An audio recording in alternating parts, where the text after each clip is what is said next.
స్కూల్లోని పెరగపాటి గారు పిల్లగాళ్ళకి భోజనానికి, బట్టలకి, అన్నానికి ఏదో పెద్ద ఖర్చు అవుతున్నట్టుగా వాళ్ళు పెట్టొద్దని అన్నారు కదా, దాని గురించి మీరు ఏమంటారు? ఇప్పుడు పిల్లలకి మాత్రము అన్నం పెట్టొద్దు, గుడ్డు పెట్టొద్దు, బుక్కులు ఇయ్యొద్దు, బట్టలు ఇయ్యొద్దు.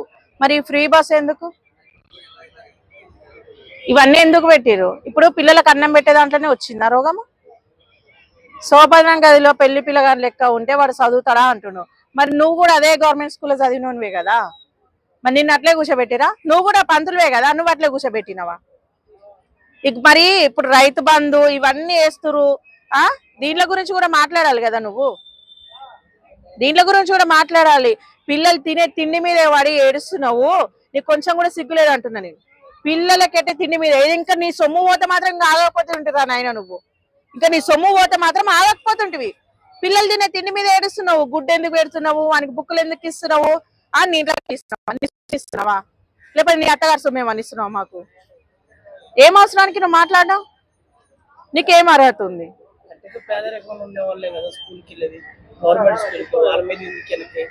ఇప్పుడు ఈయనకి గవర్నమెంట్ మీద అంత ప్రేమ ఉంది, నీ మొద్దంటలేవు. నువ్వు పెట్టు అదే అన్నం తెచ్చు, అవే గుడ్లు నువ్వు పెట్టు. గవర్నమెంట్కి లాస్ అవుతుందంట.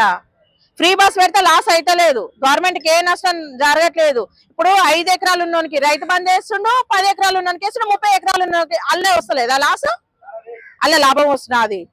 పిల్లలకు తిండి పెట్టే దాంట్లో ఏడుస్తున్నావు. నువ్వు అసలు మనిషివా? ఇన్ని సంవత్సరాల నుంచి సంపాదించుకున్న పేరైతే పోగొట్టుకున్నావు కదా.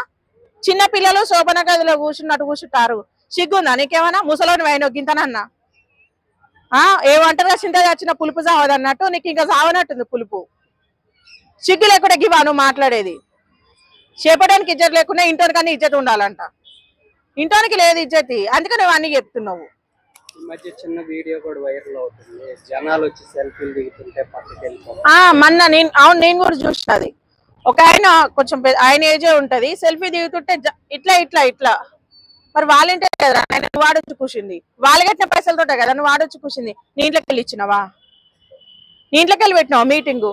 నీ దళిద్రానికి నీ మొహానికి ఇప్పుడు కొన్ని కోట్ల మంది నేను చూస్తురు. కొన్ని ఏంటి పద్మశ్రీ అవార్డే ఏమో ఇచ్చిరు, రోడ్లు వేసిండా, గవర్నమెంట్ ఏమైనా స్కూల్ కట్టించిండా, 10 మందికి అన్నదానం పెట్టిండా? ఏం చేసినా, ఏం ఉద్దారకం చేసినా మీకు ఇవ్వాలి? దేనికి ఇచ్చిండు?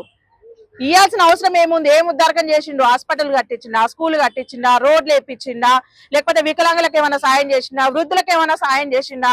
ఏం ఉద్దారకం చేసిండు? ఆయన చెప్పిన మాటల వల్ల ఎంతమంది మారిరు? ఇంకా ఇంకా దళిద్రంగా అయిపోయారు ఆయన మాటలేని. ఆయన మాటలు ఏమైనా ఇనసొంపుగా ఉంటాయా? ఆడల శరీరం గురించి మాట్లాడతాడు, మొగోళ్ళ గురించి అన్ని మాట్లాడతాడు. ఏమో అంటారు కదా, ఇక రచ్చ గెలిచి అంటే ఇంట్లో గెలిచి రచ్చ గెలవాలి. ముందు నీ పెళ్ళంకాడ నువ్వు గెలువు, ఫస్ట్ నీ పెళ్ళంకాడ గెలువు. బయటకు వచ్చి చెప్పింది కదా మీడియాలో, నీ పెళ్ళంకాడ గెలిచి అప్పుడు బయటకు వచ్చి చెప్పు, అందరు వింటారు నీ జోలి. ఖచ్చితంగా తీసుకోవాలి. ఖచ్చితంగా తెలంగాణ కోసం కష్టపడ్డ వాళ్ళు చాలా మంది ఉన్నారు. ఏం ఉద్దారకం చేసిండు ఈయన? ఏం ఉద్దారకం చేసిండు? వాళ్ళకి ఈయనకి శాతం అయితే లేదు. ఈయన పద్మశ్రీ అవార్డు ఇచ్చి అంత గొప్పగా ఏం మొద్దులు నరికిండు, ఏం నిలబెట్టిండు, ఏం కట్టలు కట్టి చూపెట్టిండు మాకు? చూపిరు మరి. కింద కలవకుండా మంచిగా పీట వేసుకొని వేసి మైక్ ముందర పెడితే నేను కూడా మాట్లాడతా. మరి నాకు కూడా ఇవ్వాలి. ఆయనకి ఇచ్చినప్పుడు నాకు కూడా ఇవ్వాలి. ఆయనకి ఇస్తే మాత్రం నేను ధర్నా చేస్తా ఖచ్చితంగా. నాకు కూడా అవార్డు ఇవ్వాల్సిందే. ఆయనకి దేనికి ఇస్తారు? ఏం అవసరానికి ఇస్తారు? ఏమనే చేసిండా మన భారతదేశం కానీ మన తెలంగాణ కోసం కానీ? ఎందుకు? అదే ఖచ్చితంగా తీసుకోవాలి. మరి ఎందుకు ఇచ్చేంత గొప్ప పని ఏం చేసింది చూపెట్టాలి. మోకాలలో ఉన్న వాళ్ళకి ఏం చెప్పలేం కదా, దేనికి ఇచ్చిరు, ఏం ఉద్దారకం చేసిన అది చూపెట్టాలి. అంటే ఇట్లాంటి ఇవన్నీ ఇట్లా చేసినందుక, ఇట్లా ప్రజల గురించి ఇట్లా మాట్లాడినందుకు, బీద వాళ్ళ గురించి మాట్లాడినందుకు, గుడ్డు పెట్టొద్దు, నువ్వు అన్నం పెట్టొద్దు, బట్టలు ఇయ్యొద్దు, నా పిల్లం బాగుంది, ఇవి చెప్తాందుక? సిగ్గుండాలి ఇంతనైనా.